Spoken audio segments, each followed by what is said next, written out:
എല്ലാവർക്കും the testing ഇൻസ്റ്റിംഗ് എന്ന YouTube ചാനലിലേക്ക് സ്വാഗതം. നമ്മൾ ഇന്ന് ഡിസ്കസ് ചെയ്യാൻ പോകുന്നത് എങ്ങനെയാണ് നമ്മൾ ക്രിയേറ്റ് ചെയ്ത് വെച്ചിരിക്കുന്ന സെലീനിയം ഓട്ടോമേഷൻ ഫ്രെയിംവർക്ക് ഗിറ്റ്ഹബുമായിട്ട് ഇന്റഗ്രേറ്റ് ചെയ്യും എന്നുള്ളതാണ്. പ്രീ റിക്വസൈറ്റ് ആയിട്ട് സിസ്റ്റത്തിൽ വേണ്ടത് എന്തൊക്കെയാണ് നമുക്ക് നോക്കാം. ഗിറ്റ് സിസ്റ്റത്തിൽ അവൈലബിൾ ആയിരിക്കണം.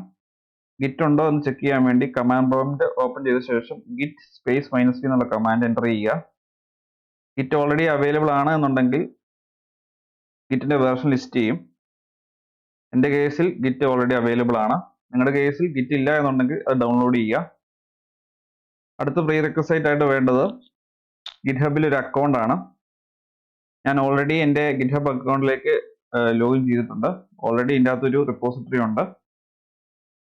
അടുത്ത പ്രീ റിക്വസൈറ്റ് എന്ന് പറയുന്ന ഒരു പുതിയ റിപ്പോസിറ്ററി ക്രിയേറ്റ് ചെയ്യണം ഈ പർട്ടിക്കുലർ അക്കൗണ്ടിന്റെ അണ്ടറിൽ. അതിനുവേണ്ടി ഞാൻ ഈ പ്ലസ് ബട്ടൺ ക്ലിക്ക് ചെയ്യുന്നു. അതിനുശേഷം ന്യൂ റിപ്പോസിറ്ററി ക്ലിക്ക് ചെയ്യുന്നു. അതിനുശേഷം റിപ്പോസിറ്ററി നെയിം ഞാൻ ക്രിയേറ്റ് ചെയ്യുവാണ്. സെലീനിയം ഫ്രെയിംവർക്ക് യൂട്യൂബ് എന്ന് ഞാൻ റിപ്പോസിറ്ററിക്ക് പേര് കൊടുത്തു. ടൈപ്പ് ഓഫ് റിപ്പോസിറ്ററി ഞാൻ പബ്ലിക് ആയിട്ടാണ് സെലക്ട് ചെയ്തിരിക്കുന്നത്. പബ്ലിക് ആക്കിയെങ്കിൽ മാത്രമേ എല്ലാവർക്കും ഈ റിപ്പോസിറ്ററി കാണാൻ സാധിക്കുകയുള്ളൂ. വേറെ ഒരു ഓപ്ഷൻ ഞാൻ സെലക്ട് ചെയ്യുന്നില്ല. അതിനുശേഷം ക്രിയേറ്റ് റിപ്പോസിറ്ററി എന്നുള്ള ബട്ടണെ ക്ലിക്ക് ചെയ്യുന്നു. റിപ്പോസിറ്ററി ക്രിയേറ്റ് ആയി. ഇവിടെ ഗിറ്റ്ഹബ് തന്നെ യൂസ് ചെയ്യേണ്ട കമാൻഡ്സ് ഓൾറെഡി കൊടുത്തിട്ടുണ്ട്. ഇനി നമുക്ക് ചെയ്യേണ്ടത് ഈ കമാൻഡ്സ് നമ്മുടെ പ്രൊജക്റ്റിനകത്ത് കമാൻഡ് പ്രോംപ്റ്റിൽ ആ പ്രൊജക്റ്റ് ഓപ്പൺ ചെയ്ത ശേഷം ഈ കമാൻഡ്സ് യൂസ് ചെയ്യുക എന്നുള്ളത് മാത്രമാണ്. ഈ ഓരോ കമാൻഡിന്റെ യൂസും ഞാൻ എക്സ്പ്ലെയിൻ ചെയ്യുന്നതായിരിക്കും. ഞാൻ ഓൾറെഡി എക്ലിപ്സിനകത്ത് നമ്മുടെ ഫ്രെയിംവർക്ക് ക്രിയേറ്റ് ചെയ്തിരിക്കുന്ന പ്രൊജക്റ്റ് ഓപ്പൺ ചെയ്ത് വെച്ചിട്ടുണ്ട്. ഇനി ഞാൻ ഈ പ്രൊജക്റ്റ് കമാൻഡ് പ്രോംപ്റ്റ് ഓപ്പൺ ചെയ്യുവാണ്. അതിനു മുമ്പ് ഓൾറെഡി ഓപ്പൺ ചെയ്ത് വെച്ചിരിക്കുന്ന കമാൻഡ് പ്രോംപ്റ്റ് ഞാൻ ക്ലോസ് ചെയ്യുവാണ്. ഞാൻ ഈ പ്രൊജക്റ്റ് റൈറ്റ് ക്ലിക്ക് ചെയ്യുന്നു, പ്രോപ്പർട്ടീസ് ക്ലിക്ക് ചെയ്യുന്നു. അതിനുശേഷം ഫയൽ എക്സ്പ്ലോറിൽ നാവിഗേറ്റ് ചെയ്യാനുള്ള ആരോയെ ക്ലിക്ക് ചെയ്തു. ഇനി ഈ പ്രൊജക്റ്റിന്റെ അകത്ത് നമ്മൾ പോകണം. അതിനുശേഷം ഈ അഡ്രസ് ബാർ CMD എന്ന് ടൈപ്പ് ചെയ്യുക. അപ്പോൾ കമാൻഡ് പ്രോംപ്റ്റ് ആ ലൊക്കേഷൻ ഓപ്പൺ ആവും. ഇനി നമുക്ക് ഗിറ്റ് കമാൻഡ്സ് യൂസ് ചെയ്ത് വേണം നമ്മൾ ലോക്കൽ സിസ്റ്റത്തിലുള്ള കോഡ് റിമോട്ട് റിപ്പോസിറ്ററിയിലേക്ക് മാറ്റാൻ. ആദ്യമേ യൂസ് ചെയ്യേണ്ട കമാൻഡ് ഗിറ്റ് ഇനിറ്റ് എന്നുള്ള കമാൻഡാണ്. നിങ്ങൾക്ക് നോക്കിയാൽ കാണാം ഇവിടെ ഗിറ്റ് റിലേറ്റഡ് ഒരു ഫോൾഡറും ഇല്ല. പക്ഷെ നമ്മൾ ഫസ്റ്റ് കമാൻഡായ ഗിറ്റ് ഇനിറ്റ് യൂസ് ചെയ്ത ശേഷം ഒരു .git ഫോൾഡർ ജനറേറ്റ് ആവും. അത് നമുക്ക് വെരിഫൈ ചെയ്യാം. അതിനു മുമ്പ് ഹിഡൻ ഫയൽസ് എല്ലാം എനേബിൾ ചെയ്തിട്ടുണ്ടോ എന്ന് ഉറപ്പുവരുത്തുക. ഹിഡൻ ഫയൽസ് ആയിട്ടായിരിക്കും .git എന്നൊരു ഫോൾഡർ ജനറേറ്റ് ആകുന്നത്. അതുകൊണ്ട് ഹിഡൻ ഐറ്റംസ് എന്നുള്ളത് സെലക്ട് ചെയ്തിരിക്കണം. എൻ്റെ കേസിൽ അത് സെലക്റ്റഡ് ആണ്. ഞാൻ ഗിറ്റ് ഇനിറ്റുള്ള കമാൻഡ് യൂസ് ചെയ്യുവാണ്. Initialised MD git repository. ഈ ലൊക്കേഷനിൽ ഒരു ഗിറ്റ് റിപ്പോസിറ്ററി ഇനിഷ്യലൈസ് ചെയ്തു എന്നാണ് കമാൻഡ് ലോഗ് കാണിക്കുന്നത്. ഇപ്പം നിങ്ങൾക്ക് കാണാൻ ഇവിടെ ഒരു .git ഫോൾഡർ ക്രിയേറ്റ് ആയി വന്നിരിക്കുന്നത്. അടുത്തത് ഗിറ്റ് സ്റ്റാറ്റസ് എന്നുള്ള കമാൻഡാണ്. ഇത് യൂസ് ചെയ്യുന്നത് നമുക്ക് റിമോട്ട് റിപ്പോസിറ്ററിയിലേക്ക് പുഷ് ചെയ്യാനുള്ള കോഡ് ഏതൊക്കെയാണ് എന്നുള്ളതാണ് ഈ പർട്ടിക്കുലർ കമാൻഡ് ലിസ്റ്റ് ചെയ്യാൻ പോകുന്നത്. ഞാൻ ഗിറ്റ് സ്റ്റാറ്റസ് എന്നുള്ള കമാൻഡ് യൂസ് ചെയ്യുകയാണ്. അൺട്രാക്ഡ് ഫയൽസ് എന്ന് പറഞ്ഞ് ഇത്രയും ഐറ്റംസ് കാണിച്ചിട്ടുണ്ട്. അപ്പോൾ ഇത്രയും റെഡ് കളറുള്ള കാര്യങ്ങൾ നമുക്ക് റിമോട്ട് റിപ്പോസിറ്ററിയിലേക്ക് മാറ്റാനുണ്ട്. ഇനി നമുക്ക് അടുത്ത കമാൻഡ് യൂസ് ചെയ്യാം. Git add space dot. Files സ്റ്റേജിങ്ങിലേക്ക് മൂവ് ചെയ്യാൻ വേണ്ടിയാണ് ഈ ഒരു കമാൻഡ് യൂസ് ചെയ്യുന്നത്. അപ്പോൾ ഈ കമാൻഡ് നമുക്ക് CMDയിൽ ടൈപ്പ് ചെയ്യാം. ഞാനിത് കോപ്പി ചെയ്യുകയാണ്. Git space add space dot അല്ലെങ്കിൽ സ്റ്റാർ യൂസ് ചെയ്യാം. ഞാൻ ഡോട്ടാണ് യൂസ് ചെയ്യുന്നത്.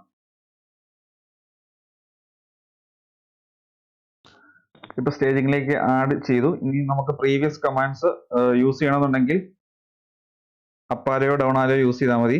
ഞാൻ ഗിറ്റ് സ്റ്റാറ്റസ് കൊടുക്കുകയാണ്. സ്റ്റേജിങ്ങിലേക്ക് ആഡ് ആയി കഴിഞ്ഞപ്പോഴത്തേക്കും എല്ലാം ഗ്രീൻ കളറിൽ ഡിസ്പ്ലേ ചെയ്യാൻ തുടങ്ങി. ഇനി അടുത്ത കമാൻഡാണ് നമുക്ക് യൂസ് ചെയ്യേണ്ടത്. ഫസ്റ്റ് കമ്മിറ്റ് ചെയ്യാൻ വേണ്ടിയുള്ള കമാൻഡാണ്. ഈ കമാൻഡ് ചെയ്യുന്നത് നമ്മുടെ ചേഞ്ചസ് ഹെഡിലേക്ക് കമ്മിറ്റ് ചെയ്യും. പക്ഷേ ഇപ്പോഴും റിമോട്ട് റിപ്പോസിറ്ററിയിൽ അത് അവൈലബിൾ ആയിരിക്കില്ല. ഇനി നമുക്ക് കമ്മിറ്റ് ചെയ്യാം. കമ്മിറ്റ് ചെയ്യാൻ വേണ്ടി യൂസ് ചെയ്യേണ്ട syntax git space commit space -m. -m എന്ന് ഉദ്ദേശിക്കുന്ന ഫ്ലാഗ് മെസ്സേജ് പാസ് ചെയ്യാൻ വേണ്ടിയാണ്. മീനിങ് ആയിട്ടുള്ള മെസ്സേജ് ആണ് നമ്മൾ ഇവിടെ കൊടുക്കേണ്ടത്. ഇത് നമ്മുടെ ഫസ്റ്റ് കമ്മിറ്റ് ആയതുകൊണ്ട് ഞാൻ ഫസ്റ്റ് കമ്മിറ്റ് ഒരു മെസ്സേജ് ആണ് കൊടുക്കുന്നത്. ഞാനത് കോപ്പി ചെയ്യുന്നു. ശേഷം കമാൻഡ് പ്രോംപ്റ്റിൽ കൊണ്ടുപോയി പേസ്റ്റ് ചെയ്യുന്നു. എൻ്റർ ബട്ടൺ പ്രസ് ചെയ്യുന്നു. ഇപ്പൊ കമ്മിറ്റ് ആയിട്ടുണ്ട്. നമുക്ക് അടുത്ത കമാൻഡ് നോക്കാം. Git branch -m main. ഈ ഒരു കമാൻഡ് യൂസ് ചെയ്യുന്ന എക്സിസ്റ്റിംഗ് കറന്റ് ബ്രാഞ്ച് റീനെയിം ചെയ്യാൻ വേണ്ടിയാണ്. ഈ ഒരു കമാൻഡ് യൂസ് ചെയ്യുന്ന റിപ്പോസിറ്ററി എംപ്റ്റി ആയിരിക്കുന്ന കേസിലായിരിക്കും. ഞാൻ ഈ കമാൻഡ് യൂസ് ചെയ്യുവാണ്. Git branch -m main. Okay, ഇനി നമുക്ക് അടുത്ത കമാൻഡ് യൂസ് ചെയ്യാം. Git remote add origin. ഇവിടെ റിമോട്ട് റിപ്പോസിറ്ററിയുടെ URL ആണ് കൊടുക്കേണ്ടത്. നമ്മുടെ കേസിൽ ഇതാണ് URL. ഇവിടെ ഞാൻ കോപ്പി ചെയ്ത് ഈ ഡോക്യുമെന്റ് റീപ്ലേസ് ചെയ്യുവാണ്. ഇതൊരു സാമ്പിൾ പോലെ ഞാൻ ക്രിയേറ്റ് ചെയ്ത് വെച്ചിരുന്നതാണ്. ഇനി ഈ ഒരു കമാൻഡാണ് നമുക്ക് യൂസ് ചെയ്യേണ്ടത്. ഇത് യൂസ് ചെയ്യുന്ന റിമോട്ട് റിപ്പോസിറ്ററി ആയിട്ട് കണക്ട് ചെയ്യാൻ വേണ്ടിയാണ്. ഈ കമാൻഡ് ഞാൻ കമാൻഡ് പ്രോംപ്റ്റിൽ യൂസ് ചെയ്യുവാണ്. ഇനി യൂസ് ചെയ്യേണ്ടത് നമ്മുടെ ചേഞ്ചസ് മെയിൻ എന്ന ബ്രാഞ്ചിലേക്ക് റിമോട്ട് റിപ്പോസിറ്ററിയിലേക്ക് പുഷ് ചെയ്യാൻ വേണ്ടിയുള്ള കമാൻഡാണ് git space push space -u space origin space main. Main എന്നുള്ളതാണ് ബ്രാഞ്ചിന്റെ പേര്. ആ കമാൻഡ് ഞാൻ കോപ്പി ചെയ്യുന്നു, പേസ്റ്റ് ചെയ്യുന്നു, എൻ്റർ പ്രസ് ചെയ്യുന്നു.